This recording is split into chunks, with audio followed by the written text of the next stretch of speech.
Chairman Pakistan Tehreek Insaf Imran Khan کی طرف سے سینٹ انتخابات میں ووٹ فروخت کرنے کے الزام پر ایم پی اے یاسین خلیل نے بھی خاموشی توڑ دی۔ پشاور میں پریس کانفرنس سے خطاب کرتے ہوئے پاکستان تحریک انصاف کے ایم پی اے یاسین خلیل نے الزامات کے انبار لگا دیے۔ بنا نام لیے عمران خان کے بارے میں کہنے لگے کہ پنجاب اور مرکز میں حکومت کے لیے خیبر پختونخوا کے لوگوں کو استعمال کیا گیا۔ پاکستان تحریک انصاف کے ایم پی اے یاسین خلیل نے سینٹ انتخابات کے حوالے سے گفتگو کرتے ہوئے کہا، 3 مارچ کو الیکشن تھا اور 2 مارچ کو رات کو سی ایم ہاؤس میں ایک میٹنگ ہوئی جس میں تمام پینل جس نے ووٹ دینا تھا اس میں ہمیں طلب کیا۔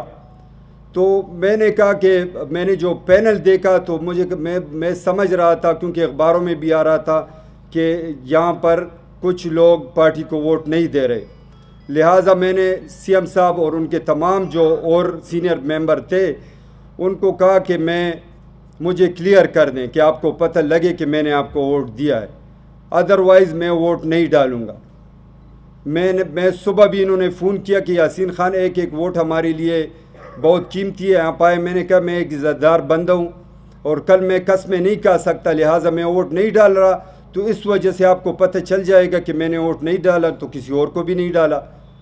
لیکن مجھے مجبور کیا گیا کہ پھر عمران خان آپ کو ٹکٹ بھی نہیں دے گا، عمران خان آپ سے پوچھے کہ آپ ووٹ کیوں نہیں ڈالتے۔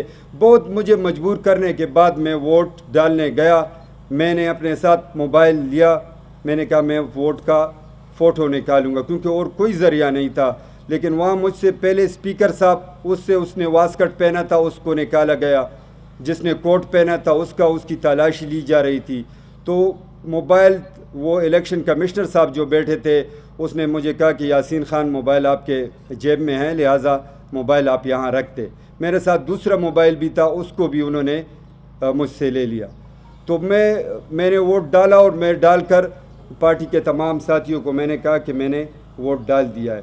مجھے بہت افسوس ہوا کہ میرے جیسے بندے کو بھی انہوں نے لسٹ میں ڈال دیا۔ یاسین خلیل نے اپنے اوپر لگائے گئے الزامات کے حوالے سے گفتگو کرتے ہوئے کہا، پی ٹی آئی والوں کے ساتھ نہیں کہ وہ بالکل پیراشوٹ پر آ کر ان کو ایم پی اے شپ ملی یا وہ الیکشن جیت گئے۔ میری تو ایک بیک گراؤنڈ ہے، میں اسٹوڈنٹ پالیٹکس سے جب میں فرسٹ ایئر میں تھا تو وہاں اس ٹائم مارشل لا تھی اس ملک میں، اس ٹائم میں نے جدوجہد کا آغاز کیا تھا۔ اس صوبے کے تمام جیلوں میں میں نے کئی مہینے گزارے ہیں۔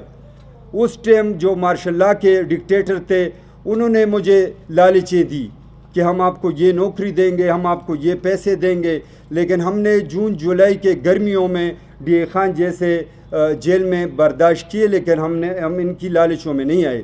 نہ میں وہ اس طرح کا لالچی بندہ ہوں جس طرح یہ کہتے ہیں۔ یہ میرا جس بنگلے میں رہ رہا ہوں یہ بنی گالا کے بنگلے سے زیادہ قیمتی ہے۔ میرے یہ ورسک روڈ پر جو قیمتی پلاٹ ہے، ایک پلاٹ میرے کروڑ روپے کا ہے۔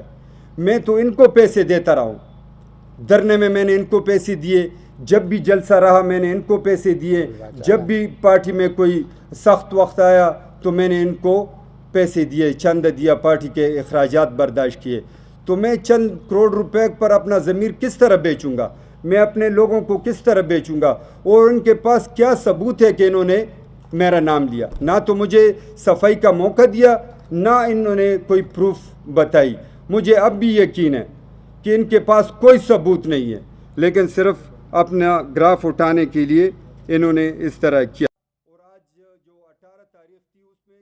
پاکستان میں پہلی مرتبہ حالات حاضرہ کے مختصر مگر جامع پروگرامز، خبروں، تبصروں کے علاوہ دیگر سماجی، تجارتی، ثقافتی، تفریحی، معلوماتی، مذہبی، تعلیمی، صحت اور بچوں کے پروگرامز صرف TNN TV پر۔